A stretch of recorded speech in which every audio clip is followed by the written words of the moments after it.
أعوذ بالله من الشيطان الرجيم. بسم الله الرحمن الرحيم. ولقد أرسلنا إلى أمم من قبلك فأخذناهم بالبأساء والضراء لعلهم يتضرعون فلولا إذ جاءهم بأسنا تضرعوا ولكن قست قلوبهم وزين لهم الشيطان ما كانوا يعملون فلما نسوا ما ذكروا به فتحنا عليهم أبواب كل شيء حتى إذا فرحوا بما أوتوا أخذناهم بغتة فإذا هم مبلسون فقطع دابر القوم الذين ظلموا والحمد لله رب العالمين. قل أرأيتم إن أخذ الله سمعكم وأبصاركم وختم على قلوبكم من إله غير الله يأتيكم به انظر كيف نصرف الآيات ثم هم يصدفون. قل أرأيتكم إن أتاكم عذاب الله بغتة أو جهرة هل يهلك إلا القوم الظالمون وما نرسل المرسلين إلا مبشرين ومنذرين فمن آمن وأصلح فلا خوف عليهم ولا هم يحزنون والذين كذبوا بآياتنا يمسهم العذاب بما كانوا يفسقون. قل لا أقول لكم عندي خزائن الله ولا أعلم الغيب ولا أقول لكم إني ملك إن أتبع إلا ما يوحى إلي. قل هل يستوي الأعمى والبصير أفلا تتفكرون. وأنذر به الذين يخافون أن يحشروا إلى ربهم ليس لهم من دونه ولي ولا شفيع لعلهم يتقون. ولا تطرد الذين يدعون ربهم بالغداة والعشي يريدون وجهه ما عليك من حسابهم من شيء وما من حسابك عليهم من شيء فتطردهم فتكون من الظالمين. وكذلك فتنا بعضهم ببعض ليقولوا أهؤلاء من الله عليهم من بيننا أليس الله بأعلم بالشاكرين. وإذا جاءك الذين يؤمنون بآياتنا فقل سلام عليكم كتب ربكم على نفسه الرحمة أنه من عمل منكم سوءا بجهالة ثم تاب من بعده وأصلح فأنه غفور رحيم. وكذلك نفصل الآيات ولتستبين سبيل المجرمين. قل إني نهيت أن أعبد الذين تدعون من دون الله قل لا أتبع أهواءكم قد ضللت إذا وما أنا من المهتدين.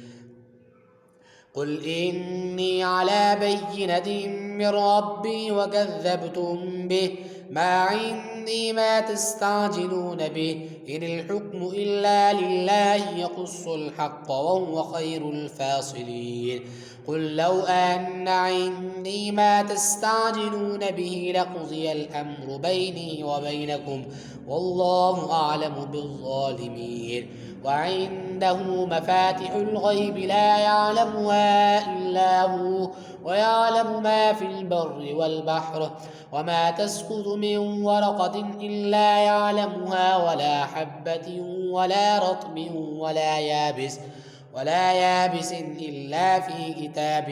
مبين. وهو الذي يتوفاكم بالليل ويعلم ما جرحتم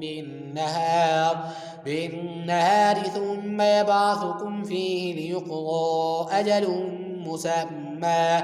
ثم إليه مرجعكم ثم ينبئكم بما كنتم كنتم تعملون وهو القاهر فوق عباده ويرسل عليكم حفظة حتى إذا جاء أحدكم الموت توفته رسلنا وهم لا يفرطون ثم ردوا إلى الله مولاهم الحق ألا له الحكم وهو أسرع الحاسبين قل من ينجيكم من ظلمات البر والبحر تدعونه تضرعا وخفيا لئن أنجانا من هذه لنكونن من الشاكرين قل الله ينجيكم منها ومن كل كرب ثم أنتم تشركون قل هو القادر على أن يبعث عليكم عذابا من فوقكم أو من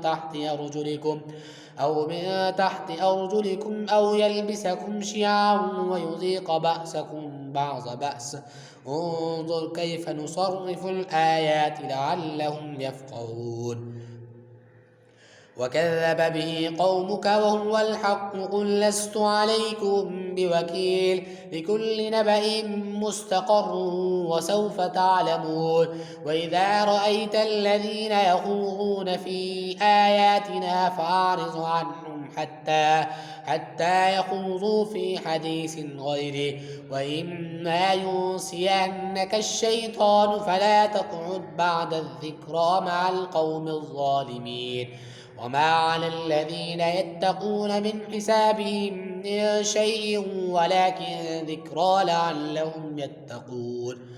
وذر الذين اتخذوا دينهم لعبا ولهوا وغرتهم الحياة الدنيا وذكر به أن تبسل نفس بما كسبت ليس لها من دون الله ولي ولا شفيع وإن تعدل كل عدل لا يؤخذ منها أولئك الذين أبسلوا بما كسبوا لهم شراب من حميم وعذاب أليم بما كانوا يكفرون قل أندعو من دون الله ما لا ينفعنا ولا يضرنا ونرد على أعقابنا بعد إذ هدانا الله كالذي استهوته شياطين في الأرض حيران له أصحاب يدعونه إلى الهدى ائتنا قل إن هدى الله هو الهدى وأمرنا لنسلم لرب العالمين وأن أقيموا الصلاة واتقوه وهو الذي إليه تحشرون وهو الذي خلق السماوات والأرض بالحق ويوم يقول كن فيكون قوله الحق وله الملك يوم ينفخ في الصور عالم الغيب والشهادة وهو الحكيم الخبير وإذ قال إبراهيم لأبيه آزر أتتخذ أصناما آلهة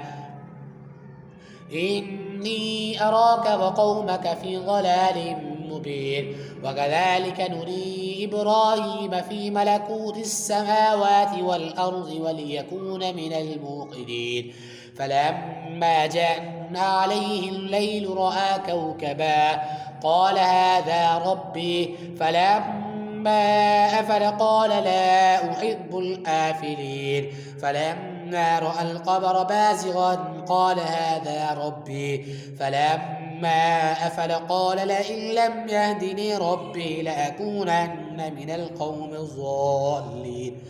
فلما رأى الشمس بازغة قال هذا ربي هذا أكبر فلما أفلت قال يا قوم إني بريء مما تشركون إني وجهت وجهي للذي فطر السماوات والأرض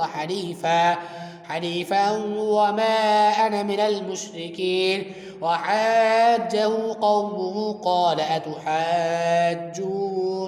في الله وقد هدان ولا أخاف ما تشركون به إلا أن يشاء ربي شيئا وسع ربي كل شيء علما أفلا تتذكرون وكيف أخاف ما أشركتم ولا تخافون أنكم أشركتم